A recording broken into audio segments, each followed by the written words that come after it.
പരിശുദ്ധ കന്യാമറിയത്തെക്കുറിച്ചുള്ള കത്തോലിക്ക പ്രബോധനം വീണ്ടും ചർച്ചയായിക്കൊണ്ടിരിക്കുകയാണ്. മാതാവിനെക്കുറിച്ചുള്ള നിലപാടുകളിൽ നിന്ന് സഭ പിന്നോട്ട് പോവുകയാണോ? മാതാവിനെക്കുറിച്ചുള്ള പ്രൊട്ടസ്റ്റൻ്റ് നിലപാടുകൾ സഭയും അംഗീകരിക്കുന്നുവോ? വിശ്വാസ വിഷയങ്ങളിൽ സഭ ഇടയ്ക്കിടെ മാറ്റങ്ങൾ വരുത്തുന്നുണ്ടോ എന്നിങ്ങനെ പല ചോദ്യങ്ങളാണ് ആശയക്കുഴപ്പങ്ങൾ സൃഷ്ടിക്കാവുന്ന വിധത്തിൽ ചർച്ച ചെയ്യപ്പെട്ടുകൊണ്ടിരിക്കുന്നത്.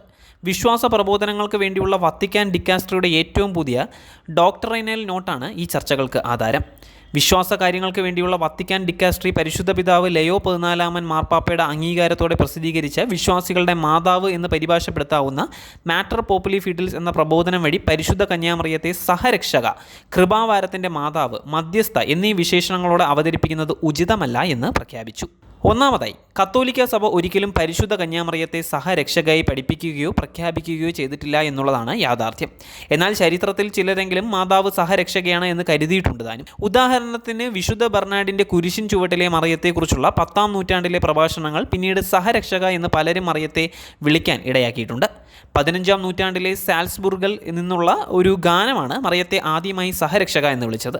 തുടർന്ന് പലരും അത് സഭയുടെ പ്രബോധനമാണ് എന്ന് തെറ്റിദ്ധരിക്കുകയും മാതാവിനെ സഹരക്ഷകയായി വാഴ്ത്തുകയും ചെയ്തു. ചില ഭക്തസംഘടനകളും സമൂഹങ്ങളും പരിശുദ്ധ പിതാവിനോട് മറിയത്തെ സഹരക്ഷകയായി പ്രഖ്യാപിക്കണമെന്ന് അഭ്യർത്ഥിക്കുക പോലും ചെയ്തിട്ടുണ്ട്.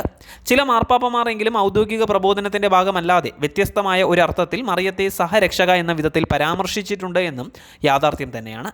എന്നാൽ ഒരു കാലത്തും മറിയം സഹരക്ഷകയാണ് എന്ന് കത്തോലിക്ക സഭ പഠിപ്പിച്ചിട്ടില്ല എന്ന് മാത്രമല്ല, അവൾ സഹരക്ഷകയായി കരുതപ്പെടുന്നത് അഗ്നിസ്ഗതമായി പ്രഖ്യാപിച്ചിട്ടുണ്ട് താനും.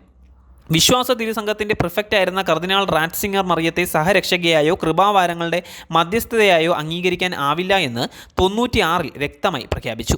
അതൊരു വിശ്വാസ സത്യമായി നിർവചിക്കണം എന്ന് അപേക്ഷയെ നിരാകരിച്ചുകൊണ്ടായിരുന്നു ഈ പ്രഖ്യാപനം.